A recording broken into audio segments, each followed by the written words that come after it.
Policia e Vlorës ka gjetur pistoletën me të cilën është vetë plagosur një ditë më parë 36 vjeçari me inicialet OA. Pistoleta, model Eko Special, ishte fshehur mes luleve nga shoku i të vetë plagosurit, shtetasi 42 vjeç GM, po kështu u sekuestrua dhe gëzhoja në vendin e ngjarjes në lagjen Ajroçakëri. Ngjarja u zbulua pasi uniformat blu të Vlorës kthyrën pamjet e kamerave të sigurisë në zonë. I plagosuri dhe shoku i tij që fsheu armën janë arrestuar të dy nga policia e Vlorës. 36 vjeçari u paraqit në spital për të marrë mjekim dhe ndodhet jashtë rrezikut për jetën.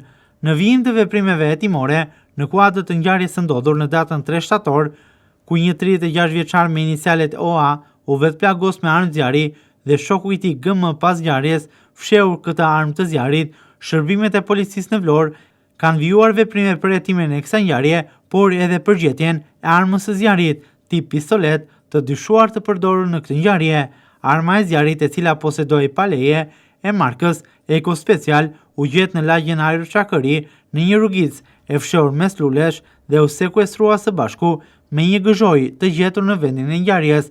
Materiale shtesë do t'i referohen tashmë prokurorisë, e cila do të marrë veprime të mëtejshme mbi këtë ngjarje, ka deklaruar në komunikatën për media Policia e Vlorës përgjatë kësaj të shtune.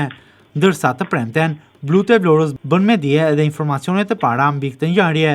Sipas policisë së qarkut, në komunikatën për media të premten, bëhet me dije se në datën 3 shtator, rreth orës 02:40 minuta, në Spitalin Rajonal të Vlorës është paraqitur i plagosur në këmbë me armë zjarri shtetasi OA 36 vjeç, banues në Vlorë, i cili ndodhet jashtë rrezikut për jetën. Nga veprimet e shpejta hetimore të kryera nga specialistët e krimeve në policinë e Vlorës, si dhe kthyrja e kamerave të sigurisë, rezultoi se ngjarja ka ndodhur të premten në lagjen Ajroçakëri, tek vendi i quajtur Shkallët e Varrezave të dëshmorëve, ku 36 vjeçari ishte vetë plagosur aksidentalisht me armë zjarri të llojit pistolet. Gjithashtu konstatua se në momentin e ngjarjes ka qenë i pranishëm edhe shoku i tij, shtetasi GM 42 vjeç, banues në Vlorë, i cili pas kësaj ngjarje ka kryer veprime për fshehjen e armës së zjarrit dhe së bashku me të dëmtuarin nuk kanë kallzuar ngjarjen.